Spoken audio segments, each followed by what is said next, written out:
बिस्मिल्लाहिर्रहमानिर्रहीम। अस्सलाम वालेकुम। पाकिस्तान टुडे के साथ मैं हूँ मंसूर आज़म काजी। नाज़रीन, बगावत के मुकदमे, गद्दारी के फतवे, पाकिस्तान की सियासत में अब ये इस हद तक बढ़ गया है कि हर शख्स, चाहे वो जितना बड़ा मर्जी लीडर हो, उसके जहन के अंदर एक इख्तिला है इस चीज़ की कि शायद अगर मैं नहीं हूँ, मेरी प्रेजेंस नहीं है इस सिस्टम में, मैं उस इक़्तिदार की कुर्सी पर नहीं बैठा, तो ये पूरा निज़ाम ख़त्म हो जाना चाहिए। मुझे अभी भी याद है, कहा जाता था कि मोदी का जो यार है गद्दार है, अमरीकी एजेंट कहा गया। उसके बाद बेनज़ीर भुट्टो शहीद को सिक्योरिटी रिस्क कहा गया और ये नवाज शरीफ साहब की तरफ से कहा गया। उसके बाद ग्रेटर पंजाब का नवाज शरीफ के बारे में आसिफ अली ज़रदारी साहब ने कहा। इमरान खान साहब की जो भी स्टेटमेंट्स अभी आई और जो इक़्तिदार में आने से पहले थी, वो हम सब के सामने है। मसला ये है कि जब हम इक़्तिदार में आने वाले होते हैं उस वक्त, जिस वक्त हम इक़्तिदार में होते हैं उस वक्त हमसे सब कुछ बहुत अच्छा लग रहा होता है, लेकिन जिस सेकंड हम इक़्तिदार से निकल जाते हैं उस वक्त हमें ऐसी फीलिंग होती है कि ये निज़ाम में अगर मेरी प्रेजेंस नहीं है या मैं अगर इस निज़ाम को नहीं चला रहा तो ये निज़ाम नहीं चलेगा। 90s की अगर मैं बात करूं, 80s की बात करूं, तो नून लीग प्रो इस्टेब्लिशमेंट और पीपल्स पार्टी एंटी इस्टेब्लिशमेंट गिरदानी जाती थी।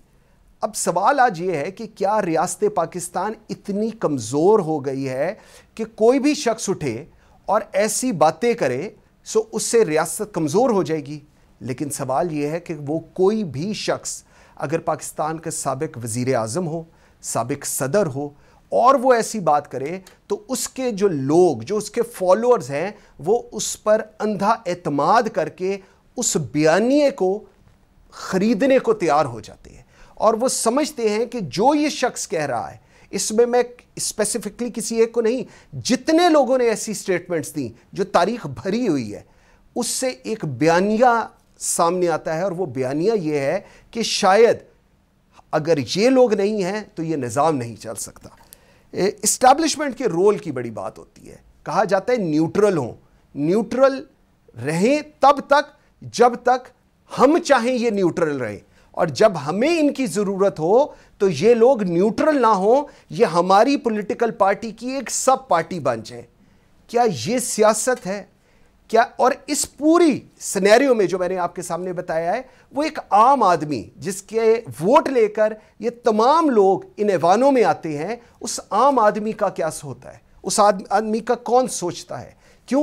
क्योंकि रियलिटी चेक ये है कि पाकिस्तान में इकोनॉमिक क्राइसिस अपनी पीक पर है। रियलिटी चेक ये है कि कल रात को 30 रुपये पेट्रोल बढ़ गया है। रियलिटी चेक ये है कि पिछले एक हफ्ते के अंदर 60 रुपये लीटर पेट्रोल बढ़ा है। रियलिटी चेक ये है कि बिजली 9 रुपये 91 पैसे बढ़ी है और एक यूनिट जो है वो अब 24-25 रुपये का होगा। रियलिटी चेक ये है कि आपने 27 अरब रुपया मजीद बेनजीर इनकम सपोर्ट में एडअप कर दिया है, by virtue of which 8.5 crore लोग, 22 करोड़ की आबादी में से 8.5 करोड़ लोग अब सिर्फ इस पैसे पर पलने सोच रहे हैं कि हम इसी पर पलेंगे और वो कोई जॉब अपॉर्चुनिटीज उनके लिए नहीं बनाई जा रही। रियलिटी चेक ये है कि 400 रुपए के आटे का आपने वादा किया जो आज नहीं बिक रहा।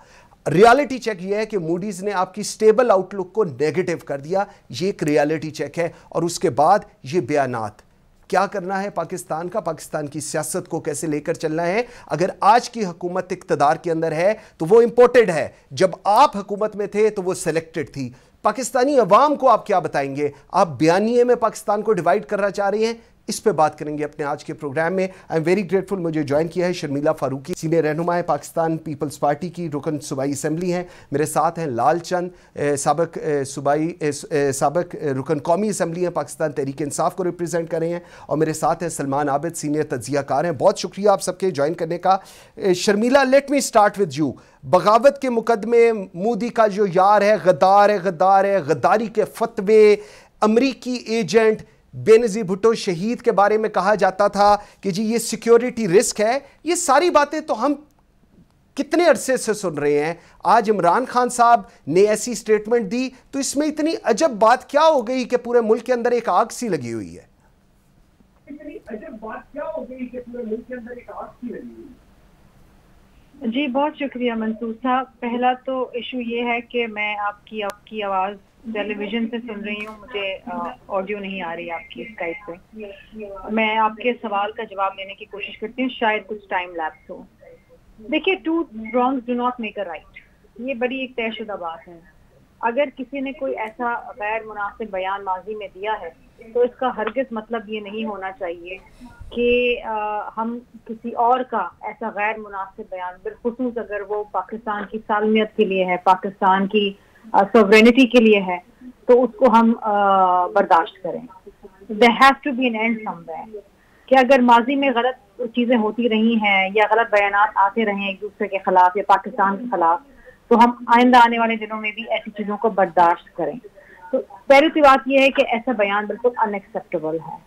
हमें पाकिस्तान की सालमियत के हवाले से चाहे कितने भी पॉलिटिकल डिफरेंसेस हैं, लेकिन जहां पर पाकिस्तान की सालमियत, पाकिस्तान की सॉवरेनिटी का मामला है, नेशनल इंटरेस्ट का मामला है, वहां पर सबको एक पेज पे होना बहुत जरूरी है। पाकिस्तान, हमारी पहचान पाकिस्तान है। पाकिस्तान है तो हम हैं, हमारा वजूद है, वरना हम कुछ भी नहीं है। तो अगर आप इक़्तिदार में रहें या ना रहें, पाकिस्तान को बुरा भला ना कहें, अपने मुल्क को बुरा भला ना कहें। सिस्टम को कह सकते हैं, एक दूसरे को कह सकते हैं, आपकी सियासी इख्तलाफात हो सकते हैं, but all said and done ऐसे बयानात बिल्कुल अनएक्सेप्टेबल हैं कि माजी में होते रहे हैं, तो जी अब आज भी हो रहे हैं, तो हम उनको बड़े खुले दिल से एक्सेप्ट करें। नहीं, ऐसा नहीं होता। बिल्कुल ठीक, बिल्कुल ठीक, बिल्कुल ठीक। लालचंद भाई, आपकी तरफ में आता हूं।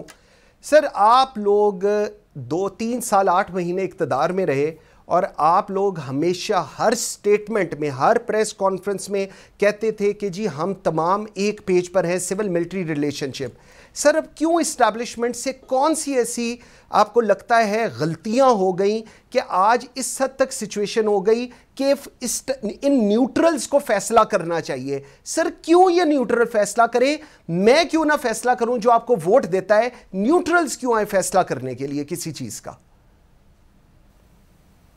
मैं बिल्कुल आपसे 100% एग्री करता हूं। फैसला हमें करना है। हमारा मौक़िफ़ है कि एक साजिश के जरिए ये मुल्क के जो करप्ट तरीन पॉलिटिशियंस थे, जो नैबज़दा थे, जिन पे FIA में केसेस थे, उनको आके हम पे मुसल्लत कर दिया गया है। और ये मुसल्लत इसलिए होने के लिए तैयार हो गए, इनको पता था कि जेलें इनके लिए जो है इंतजार कर रही हैं, इनके मुक़्तमाद आखिरी मराइल में पहुंच चुके हैं।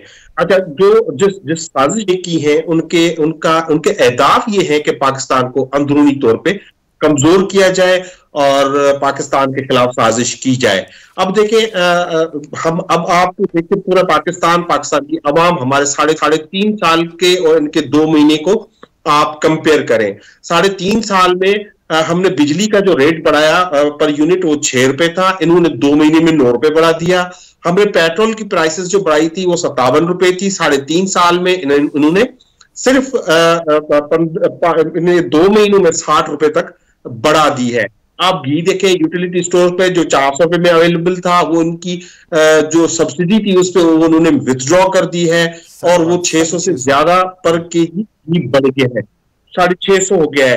तो देखिए ये तरीका क्या है? ये है कि मुल्क को माशी तौर पे कमजोर करें। अब आप सोचें, पहले ही इतनी महंगाई है और ये इतनी महंगाई करेंगे। अब ये कह रहे हैं, हम पे इल्जाम लगाते हैं, इमरान खान पे इल्जाम लगाते क्या है? इनका इल्जाम ये है कि उसने पेट्रोल महंगा नहीं किया, उस पर इल्जाम ये है उसने बिजली महंगी नहीं की, उस पर इल्जाम ये है कि वो IMF की कंडीशंस को एज इट उन्होंने कहा था वो जो है मनवन उन्होंने कबूल नहीं किया। तो देखिए, हमने जो सब्सिडी दी थी या हम जो फ्रीज किया था, तो हम वो फंडेड था। हमने पाकिस्तान में, अब हम तो नहीं कह रहे ना, अब ये मौजूदा हुकूमत भी कह रही है कि 6% ग्रोथ हुई है, ये तो कह रहे थे कि माइनस में ग्रोथ चली गई है। हम तो नहीं, अब तो ये कह रहे हैं ना कि पाकिस्तान की इकोनॉमी एक बेहतर जो है वो थी। तो कहने का मकसद ये है, ये चाहते इस मुल्क में इंस्टेबिलिटी हो। बाकी जो आप बात कर रहे हैं कि बयानात की, देखिए मैं समझता हूं इमरान खान ने कोई बयान नहीं दिया। माजी में जो वो कह रहे हैं कि अगर सही फैसले नहीं हुए, तो सही तो कह रहे हैं। माजी में आपने गलत फैसले किए तो पाकिस्तान टूटा नहीं था, पाकिस्तान को नुकसान नहीं हुआ था। तो अब भी सही फैसले होने चाहिए पाकिस्तान। और आप ये चीजें क्यों भूल जाते हैं कहते हुए आप सब लोग कि इमरान खान ये भी तो कहते हैं कि पाकिस्तान के लिए मैं इतना जरूरी नहीं हूं जितनी पाकिस्तान की फौज की जरूरत है। तो पाकिस्तान तहरीक इंसाफ समझती है कि पाकिस्तान की फौज मजबूत होना चाहिए, पाकिस्तान मजबूत होना चाहिए। बिल्कुल ठीक है। सलमान साहब, आपने शर्मिला की भी बात सुनी, आपने लालचंद साहब की भी बात सुनी। सर, मसला ये है कि हमारी सियासत तो चल रही है, सियासत भरपूर तरीके से चल रही है। इस वक्त पीडीएम की तमाम जमातें हुकूमत के अंदर हैं, लेकिन सर एक आम आदमी की ज़िंदगी कैसी गुजर रही है वो शायद अब कंसर्न नहीं है। अब देखा किधर जा रहा है, वो न्यूट्रल्स की तरफ देखा जा रहा है कि न्यूट्रल फैसले करे। सर, तो फिर ये 22 करोड़ अवाम की क्यों बातें होती रहती हैं हर जगह पर कि ये 22 करोड़ अवाम के लिए सब कुछ हो रहा है? मंसूर साहब, बात बुनियादी है। अवाम को तो एक बतौर हथियार के तौर पर सियासी जमातें इस्तेमाल करती हैं। अवाम की हालत को बदलने के लिए बजाय ये तो अपने जाती इक़्तिदार की जंग है इस वक्त पाकिस्तान के अंदर जो चल रही है, या ताकतवर जो मराकज़ हैं उनके दरमियान एक इक़्तिदार की जंग है या ताकत की जंग है। इसमें आम आदमी का मुकदमा तो बहुत कमज़ोर है, और पहले भी कमज़ोर रहा है, अब भी कमज़ोर है। किसी हुकूमत के आने से कोई बहुत बड़ा रिलीफ, जिसे कहते हैं ना, आम आदमी को उस तरह से नहीं मिल सका जिस तरह से मिलना चाहिए। और इस वक्त भी पाकिस्तान का जो सियासी बुरहान है, अगर आप इसको तज्जिया करें तो आपको लगेगा कि ये एक ताकत के मराकज़ के दरमियान बाहमी कशमकश है। कौन जीतता है, कौन हारता है, कौन किस पे बालादस्त होता है, इससे कतई नज़र आम आदमी का मुकदमा कमज़ोर है। एक बात तो ये। दूसरी बात यह कि देखिए, पाकिस्तान के इस वक्त जो हालात हैं दाखिली और खारजी, वो किसी भी तरीके से इस बात की इजाज़त नहीं देते कि हम एक सियासी और माशी बहरान के अंदर मज़ीद आगे बढ़ें।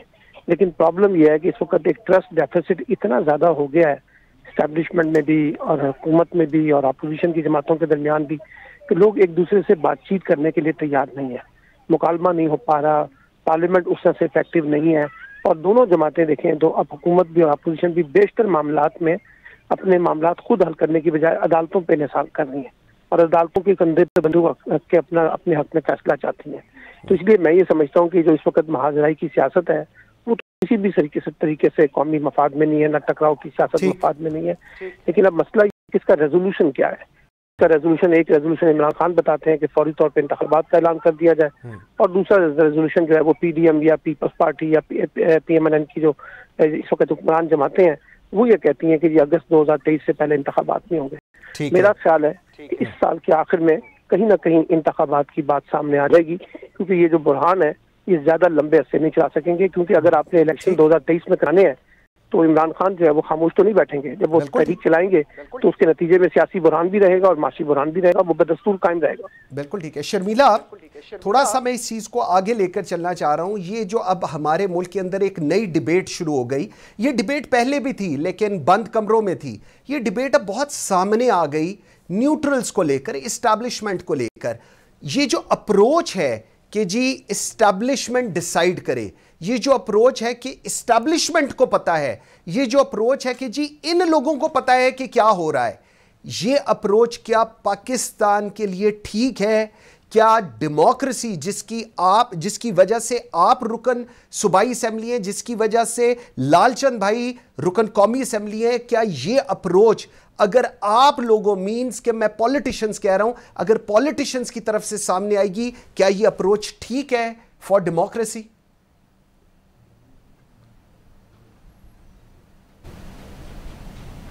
जी Sharmila, can you hear me?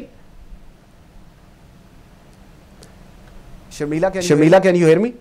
जी, अब मुझे आपकी आवाज आ रही है। क्या सवाल पूछ रहे हैं? शर्मिला को आवाज नहीं आ रही जी। जी, आई कैन हियर यू ना। जी, आपने मेरा सवाल सुना जी? शर्मिला, आपने मेरा सवाल सुने जी?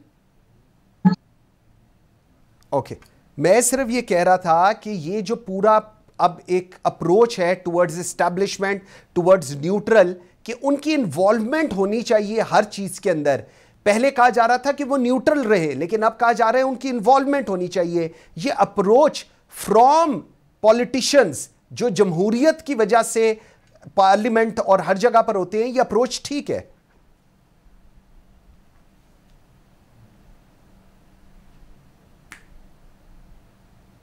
मंसूर साहब, एस्टैब्लिशमेंट की इन्वॉल्वमेंट या किस तरह, how should I put it, ये जो इन्वॉल्वमेंट की बात की जाती है, ये वो लोग बात करते हैं, वो सियासतदान बात करते हैं जो बैक डोर से आना चाहते हैं, जो सिलेक्टेड हैं और जो सिलेक्टेड होना चाहते हैं, लेकिन जो जमहूरी सोच रखने वाले ग्रास रूट लेवल के पॉलिटिशियंस होते हैं, जिनकी एक जद्दोजहद होती है जमहूरियत के लिए, वो ये बात कभी भी नहीं कहेंगे। मैं अपनी जमात की बात कर सकती हूँ, I will not speak about any other political party. मेरी पार्टी ने हमेशा ये बात कही है कि एस्टैब्लिशमेंट को सियासत से ताल्लुक नहीं होना चाहिए। उनका एक अपना किरदार है मुल्क की दिफा के लिए, मुल्क की सालवियत के लिए। आइन के अंदर वो किरदार और वो सर्विसेज दर्ज हैं। आइन से बाहर निकल के किसी किस्म का कोई किरदार नहीं होना चाहिए। हाँ, मुश्किल वक्त के अंदर हम फौज को बुलाते हैं, सैलाब हो, जंग हो, जलजला आए या फॉर सिक्योरिटी रीजंस हम बुलाते हैं, लेकिन उसके अलावा उनका कोई किरदार नहीं होना चाहिए सियासत के अंदर या सियासी सेटअप के अंदर या सियासतदानों के हवाले से। देखिए, अगर मुल्क की नेशनल सिक्योरिटी की पॉलिसी बनती है, आप जरूर बुलाएं, आर्मी चीफ को बिठाएं, वो होना चाहिए, क्योंकि after all they are our ultimate defenders, they are going to defend us on the borders. तो इसमें जरूर बिठाएं, और उनका किरदार है नेशनल सिक्योरिटी काउंसिल के अंदर। मुल्क को अंदरूने या बैरूने कोई खतरात होते हैं तो हमारी फौज, हम पार्लियामेंटेरियंस को ब्रीफ भी करती है, इन कैमरा ब्रीफिंग भी हमने माजी में देखा हुआ है। This was also first. लेकिन उसके अलावा एक इलेक्शंस के हवाले से कभी कभार हम उनको जरूर बुलाते हैं to assist in those areas और पोलिंग स्टेशंस जहां पर जो ज्यादा सेंसिटिव होते हैं। लेकिन उसके अलावा उनका एज सच किसी को सपोर्ट करना या सपोर्ट ना करना वो किरदार नहीं होना चाहिए। सो जो भी सियासतदान ये कह रहे हैं कि एस्टैब्लिशमेंट को सियासत में आना चाहिए, वो इस मुल्क के साथ गलत कर रहे हैं, इस मुल्क की जमहूरी अमल के साथ गलत कर रहे हैं। ठीक, बिल्कुल ठीक, बिल्कुल ठीक है। लालचंद भाई, अब ये जो IMF ने एक, मैं क्या कहूँगा इसको, एक हमारे लिए रिक्वायरमेंट प्री रेक्विजिट्स भेजे थे कि आप लोग ये करेंगे तो IMF का प्लान जो है वो रिवाइव होगा, क्योंकि वो रुक गया था जिस वक्त ये नया सेटअप आया है। अब उसके हिसाब से पेट्रोल को मजीद 8 रुपये महंगा होना है, डीजल को 23 रुपये महंगा होना है, लाइट डीजल को 9 रुपये महंगा होना है, 30 रुपये पेट्रोलियम डेवलपमेंट लेवी लगनी है, और जो सब्सिडी है वो रिमूव होनी है। कुकिंग ऑयल जिस तरह अभी आपने बताया जो 400 रुपये का था, इस वक्त 650 रुपये का बिक रहा है, और ये सब कुछ इन्होंने बजट से पहले करना है। आप लोग पार्लियामेंट के अंदर ही नहीं है, आप लोग पार्लियामेंट से बाहर चले गए हैं, आप लोग सड़कों पर हैं और हुकूमत पार्लियामेंट के अंदर है, फैसले पार्लियामेंट के अंदर होने हैं। आप लोग बाहर बैठ के क्या कर लेंगे? कितने जलसे जुलूस, कितनी मीडिया टॉक कर लेंगे? जहां पर ये सब कुछ होना है, जहां पर बिल पास होने हैं, वहां पर आप लोगों की प्रेजेंस ही नहीं है। शुक्रिया मंसूर भाई। मुझे शर्मिला मैडम का कोई मुझे वॉइस नहीं आई थी, मुझे नहीं पता उन्होंने क्या कहा, लेकिन मैं अपना मौक़िफ़ रखूंगा। देखिए, ये मौजूदा जो हुकूमत है, जो इम्पोर्टेड हुकूमत है, जो मुसल्लत है, ये इन्होंने कहा, ये जो आई है पावर में, इनके पास इन्होंने कहा कि हमारे 2 काम करने चाहते हैं हम। एक, इकोनॉमिक जो स्टेबिलिटी ले आएंगे, नंबर 1, और दूसरा इन्फ्लेशन जो है उसको हम काबू कर लेंगे। अब ये दोनों कामों में आती 2 महीनों में बुरी तरह नाकाम होते हुए नजर आते हैं। उसकी वजह यह है कि जो मूडीज रिपोर्ट आई है, जिसमें आपकी इकोनॉमिक आउटलुक जो है वो मनफी हो गया है, उस रिपोर्ट में वो लिखते हैं कि ये जो मौजूदा हुकूमत है ये अलाइड हुकूमत है, बहुत ज्यादा पॉलिटिकल पार्टीज हैं, तो ये ना ही कोई मुस्तहकम फैसला साजी का कोई इनका प्रोसेस हो सकता है और ना ये कुछ लेजिस्लेशन कर सकते हैं। तो इनके पास वो इख्तियारात है नहीं जिसके थ्रू ये फैसला साजी कर सके। अब IMF देखें, इमरान खान ने ये कहा है कि इमरान खान ने ये मैसेज किया था न्यूट्रल्स को कि देखें, अगर आप ये इस वक्त होगा तो आप देखेंगे कि मुल्क की इकोनॉमी बैठ जाएगी, और वो बैठते हुए नजर आती है। अब आप देखें, एक तरफ ये कहते हैं कि हमें जो है वो जहर खाने के पैसे नहीं है, तो दूसरी तरफ जो है प्राइम मिनिस्टर का सिर्फ 1.5 माह में ये 6ठा जो है बैनुल अक़वामी दौरा है, और बाकी जो है जैसे बिलावल भुट्टो जरदारी साहब है और बाकी इनके वज़रा हैं, वो 17 दौरे कर चुके हैं। आप देखिए, कल अखबारात में दौरों से जाने से पहले इन्होंने एक एक पेज के इश्तिहारात दिए हैं। ये 2 अरब के मोर और लेस इश्तिहारात दे चुके हैं। तो जब इकोनॉमी इतनी कमजोर थी तो ये कैसे कर रहे हैं? ये कर नहीं सकते। और ये आप जो सवाल पूछ रहे थे न्यूट्रल्स के बारे में, देखें जब हमारी 3.5 साल हुकूमत रही तो पीडीएम जो है वो खुल के न्यूट्रल्स में बात करती रही है और उनको मौरूज़ इल्जाम ठहराती रही है। और हर पाकिस्तानी को पता है कि पावर सेंटर क्या है। तो पाकिस्तान के हक में, पाकिस्तान की स्टेबिलिटी के लिए, पाकिस्तान का मुआशी हालात बचाने के लिए ये जरूरी है कि हर कोई अपना पॉजिटिव किरदार अदा करे। और न्यूट्रल तो हमारा तो ये मौक़िफ़ है कि कोई न्यूट्रल नहीं होता, हक के साथ होना चाहिए और सच के साथ होना चाहिए। ठीक हो गया सलमान साहब, कोई न्यूट्रल नहीं होता, हक के साथ होना चाहिए, सच के साथ होना चाहिए। सर ये तो एक चीज है, मुझे जरा थोड़ी अवाम की बात कर लेते हैं। बेनज़ीर इनकम सपोर्ट, फिर एहसास प्रोग्राम हो गया नाम, फिर दोबारा बेनज़ीर इनकम सपोर्ट हो गया। शहबाज शरीफ साहब ने कहा मैं 2000 रुपया और दूंगा इनको, और आपने 8.5 करोड़ फैमिलीज को बेनज़ीर इनकम सपोर्ट प्रोग्राम पे लगा दिया, जो कि 27 अरब रुपया जिसके अंदर लगाया गया। सर 27 अरब में शहरों के अंदर, सूबों में कोई प्रोजेक्ट नहीं ऐसे शुरू हो सकते थे जहां पर इन लोगों को जॉब अपॉर्चुनिटीज मिलती? आपने 40% पाकिस्तान की पॉपुलेशन को बेनज़ीर इनकम सपोर्ट के ऊपर लगा दिया है। ठीक फैसला है सर, ऐसा ही होना चाहिए था। सलमान साहब।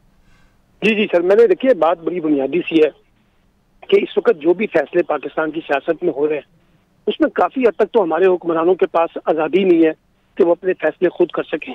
और खुद शहबाज शरीफ साहब जो वज़ीर आज़म एतराफ़ कर रहे हैं कि बैगर की कोई जिंदगी नहीं होती और बैगर के पास कोई चॉइस नहीं होती, हमें तो वो तमाम फैसले मानने हैं जो IMF के साथ हैं। अब देखिए ना, जब ये अपोजिशन में थे तो इमरान खान पे सबसे ज्यादा तनकीद ये करते थे कि जी IMF की पॉलिसियों के ऊपर। तो ठीक है, अब इमरान खान साहब तो नहीं रहे, अब IMF की पॉलिसियों को रिविजिट कर लें।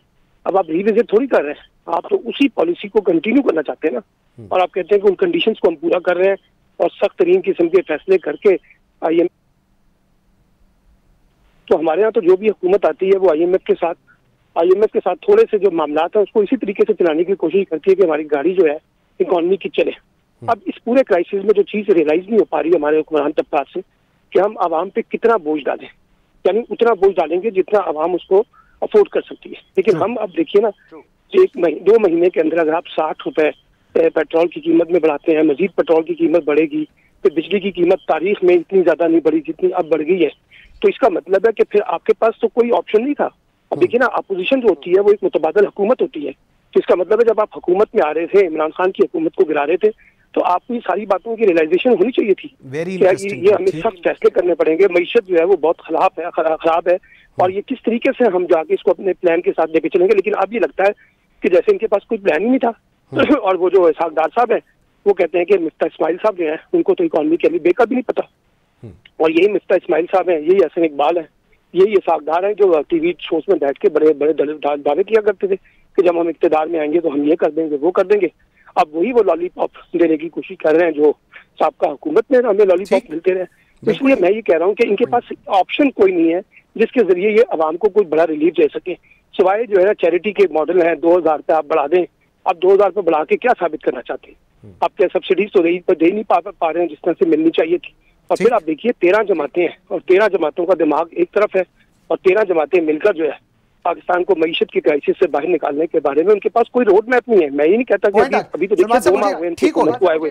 ठीक मुझे एक ब्रेक का जी कहा जा रहा है, एक ब्रेक पे जाते हैं नाज़रीन। और वो कहा जाता है कि आज अगर आप किसी को सब्सिडी दे रहे हैं ना, तो ये आपकी कल की इन्फ्लेशन हो रही है। बैंक्स जो अब लेंडिंग कर रहे हैं, जो अब स्टेट बैंक को लेंडिंग कर रहे हैं, वो डायरेक्टली गवर्नमेंट स्टेट बैंक से पैसे नहीं ले रही, गवर्नमेंट ले रही है कमर्शियल बैंक से पैसे। कमर्शियल बैंक्स के आपने काइबोर के जो रेट्स हैं, वो इन्फ्लेशन रेट्स, वो आप देख लें कहाँ पहुंचे हुए हैं। सो जब गवर्नमेंट उनसे लेंडिंग करती है तो वहां पर भी वो लॉस पे कर रही है, और जहां पर सब्सिडी दे रही है वहां पर भी लॉस पे है। सो ओवरऑल पाकिस्तान की जो आउटलुक ये लोग बना रहे हैं वो लॉस की ठीक बना रही है। लेकिन जो इंपॉर्टेंट सवाल है जो शर्मिला के लिए मैं छोड़ के जा रहा हूं, कि जब आप लोग हुकूमत में आ रहे थे, आप लोगों को पता था ये पूरी सिचुएशन ये है 2 साल 8 महीने में। सो आपका प्लान ऑफ एक्शन क्या था? क्या प्लान ऑफ एक्शन यही था कि आएंगे और IMF के पास चले जाएंगे और उनके अहकामात के मन्नो-अन तस्लीम करेंगे, या कुछ और था? इस पे जवाब लेंगे, मेरे साथ रहिएगा।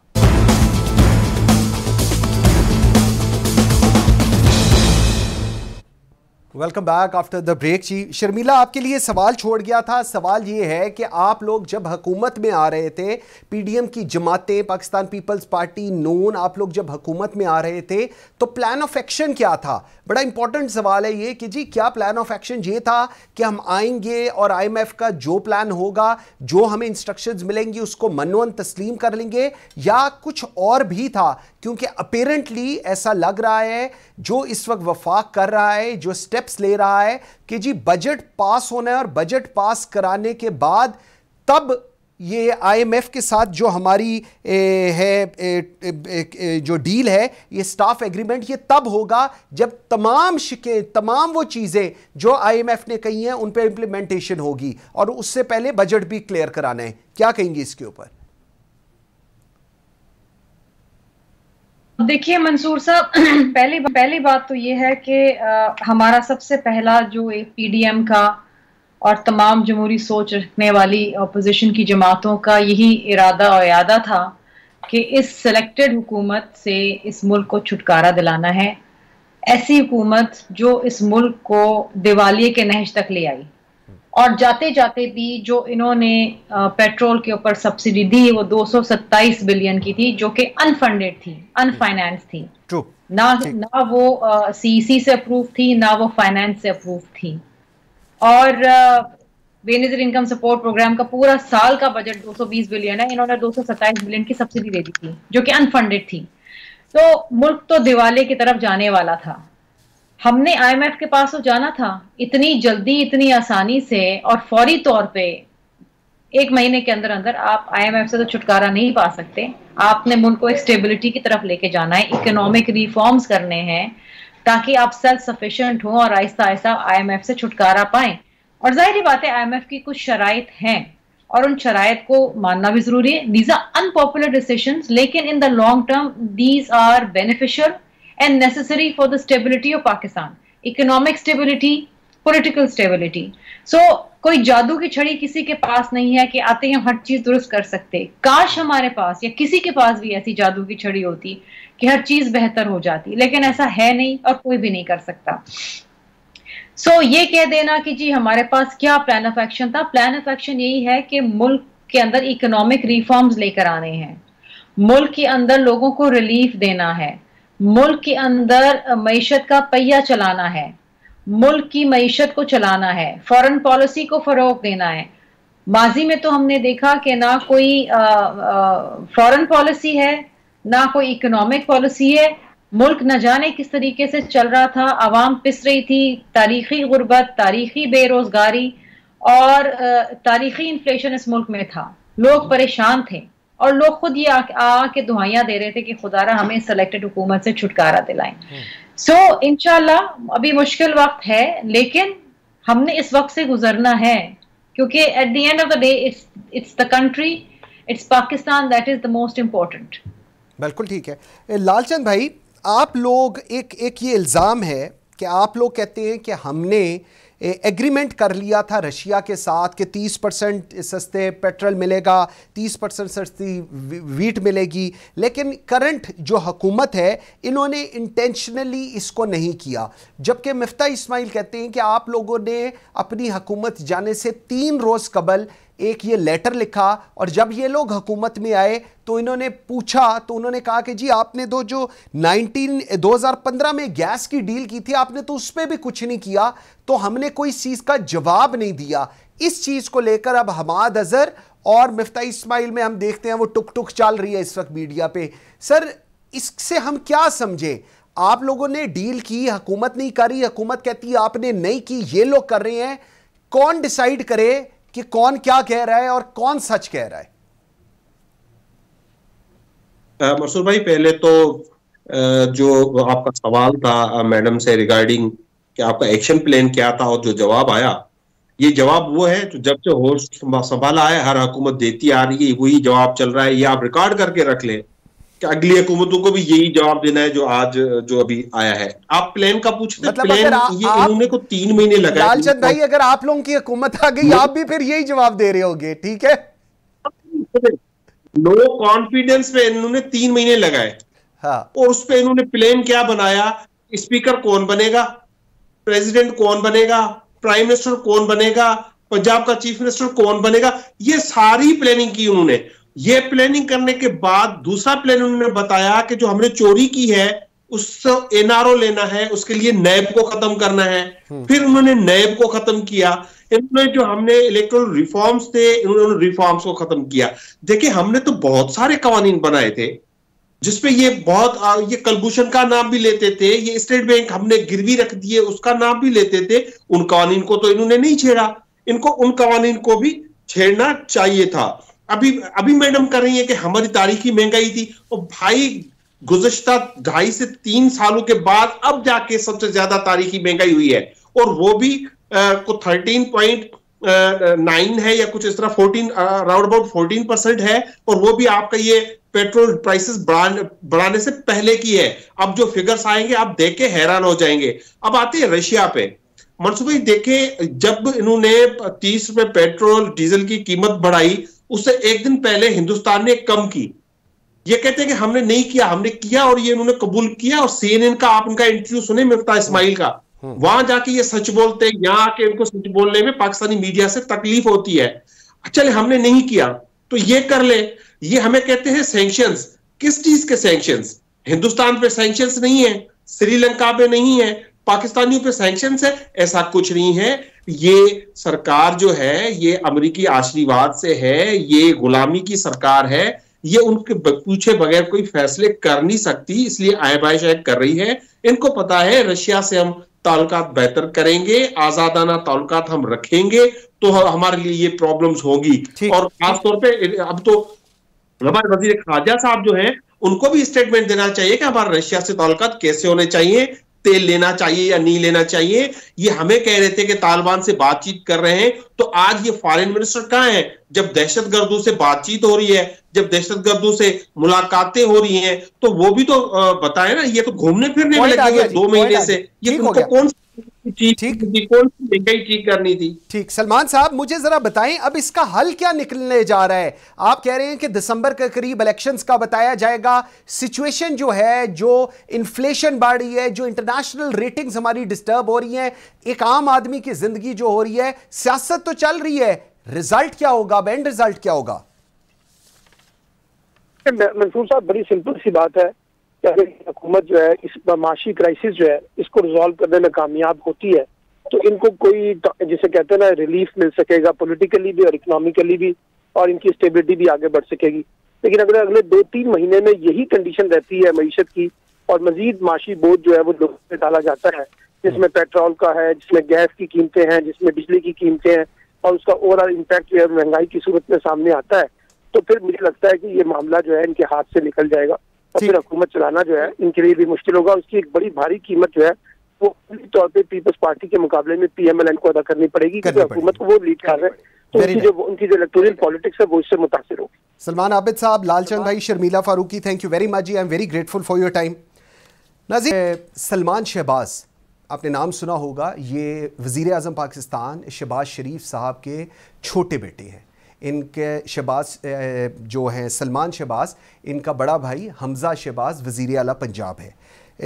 सलमान शहबाज जो हैं ये रिसेंटली हमने देखा सऊदी अरब का विज़िट हुआ था प्राइम मिनिस्टर का, उसमें साथ थे। उसके बाद टर्की का विज़िट हुआ तो सलमान साहब उसमें भी साथ थे, और उनकी अहलिया भी उनके साथ थी, और वो तस्वीरें सोशल मीडिया के ऊपर बड़ी वायरल हुई। मैं एक चीज़ बताता चलूँ कि पाकिस्तान के अंदर सलमान शहबाज जो हैं ये कानून को मतलूब भी हैं और कानून से मफरूर भी हैं। जी हाँ, बिल्कुल ठीक आप सुन रहे हैं।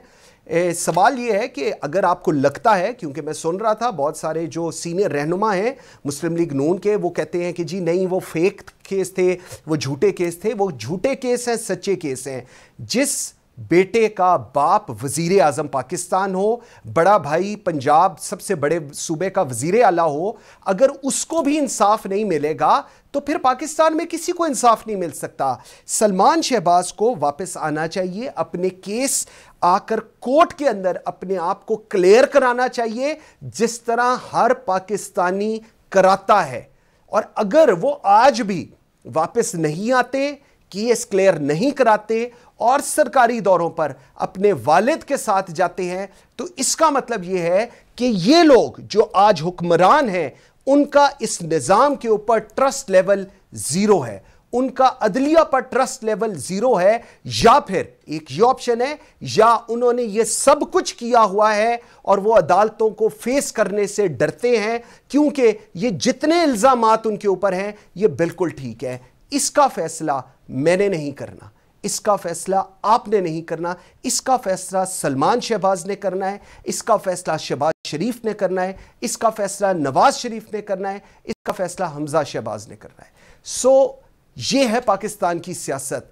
अगर आप लोगों को 22 करोड़ अवाम का एहसास है तो आपको उन इदारों का भी एहसास होना चाहिए जिनके अंदर आप मफरूर शामिल हुए हैं, आप मतलूब हैं। और अगर आप इस कानून की हुक्मरानी नहीं मानते तो फिर इस निज़ाम को या इस जमहूरियत को जिसका आप जिक्र करते हैं और हम सबको गले फाड़ फाड़ के बताते हैं जमहूरियत होनी चाहिए, इसका मकसद ख़त्म हो जाता है।